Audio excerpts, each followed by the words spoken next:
Hey guys, Reyian here. Today we're going to explore how to make arpeggiator sound for the orchestral sessioning in FL Studio in an easy way. This is going to be the final product.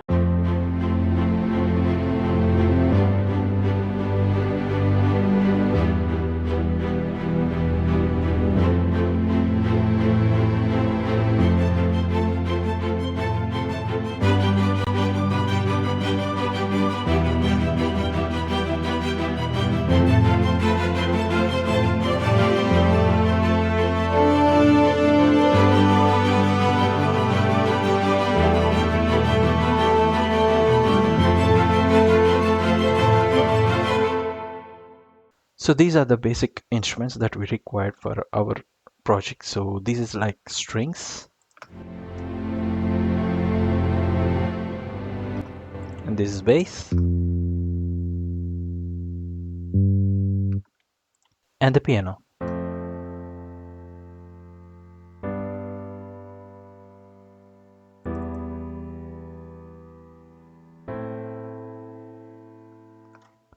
It's just basic triads with the bass notes.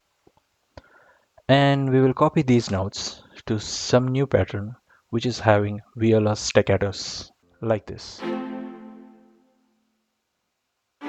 So I've chopped those notes and this is how it sounds right now.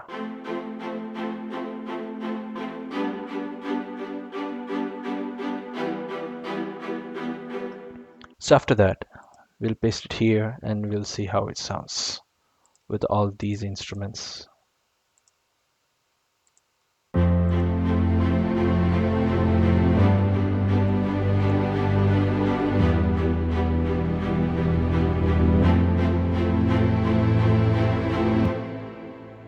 After that, let's take those chords again and let's create actual arpeggiator. So these are the chords. What I'll do is I'll copy these things and I'll I'll copy them to the upper octave. What I'll do is I'll select one octave and I'll go to the tools. And in the tools, I'll go to the arpeggiator and I'll check which which pattern is actually sounding very good or much more fitting into the track.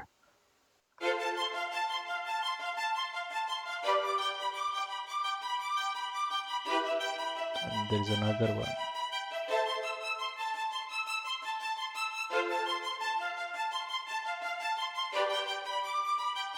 It's completely your choice and you can increase the range just like this. If it is a piano, you'll hear the much more upper octave sounds also, since this is violas or violas, whatever you call. So that's the reason those notes are not sounding, because those upper notes, that much higher notes, are not present in the violas. So yeah,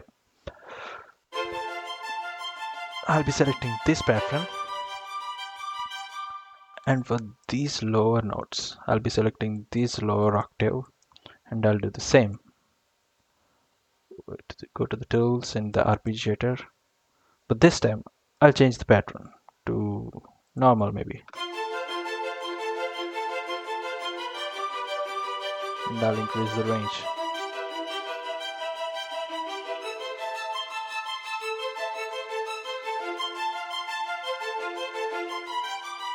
This sounds better, but I've got an idea actually.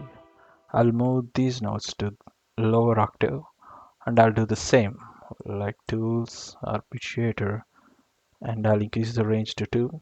So now we are using the 2 octaves and I'm using the same flip sound, and this is how it's going to sound.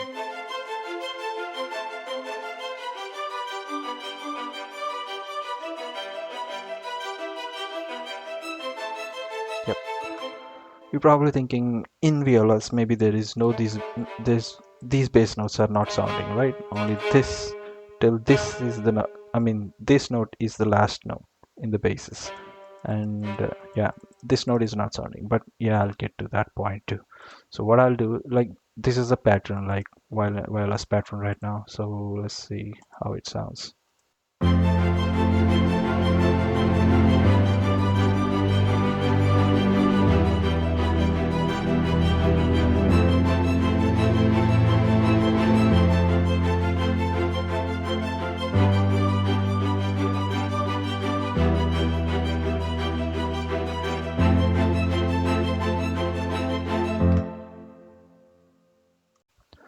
So I've also added one more layer, which is like a single note violins. It goes like this.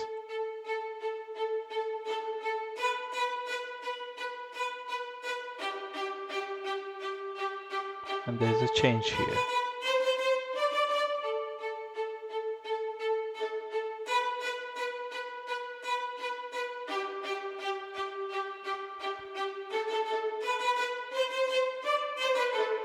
At every fourth bar, I'm just adding some variation into it. And this is how it's going to sound like. It's very subtle, but when we are hitting the last bar, it's going to show some kind of effect. Let's listen to this.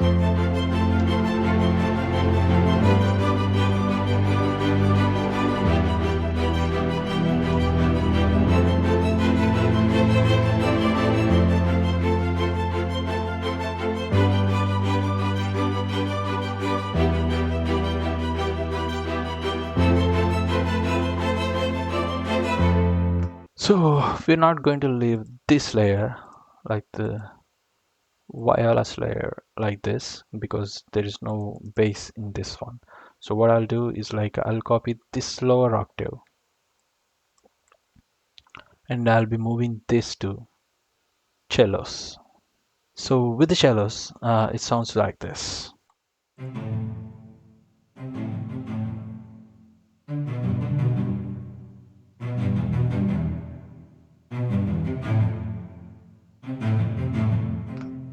So what I'll do is like I'll add more bass notes, but in the middle octave, so that it's going to support the orchestration, because we are actually panning the violas into one direction and the cellos into one direction. So with the panning effect, it will be sounding like a lot of instruments are playing around the room, around the singer or like the lead instrument. So what I'll do is like copy those same notes into the another cello, like this.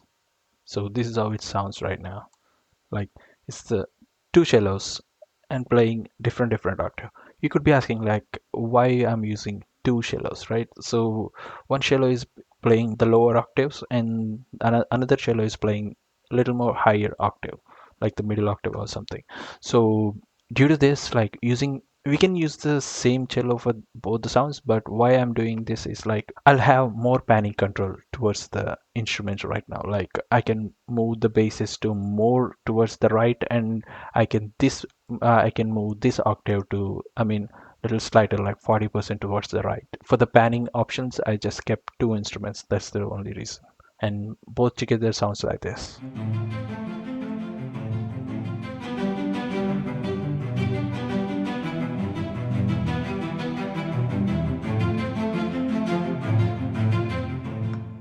And with the old viola section, it's actually going to sound like this.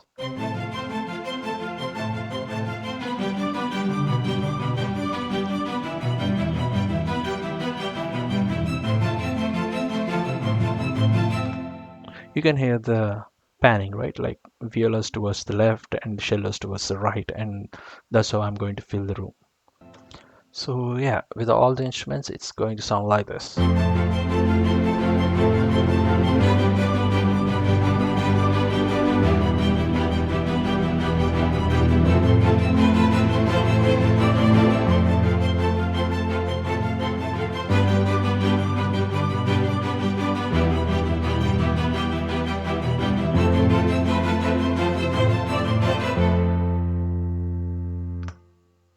So yeah, you can add lead vocalization or like some other instruments, just like I've showed you in the preview, right? I added horns as a lead sound here. So yeah, you can do whatever inspires you more, like.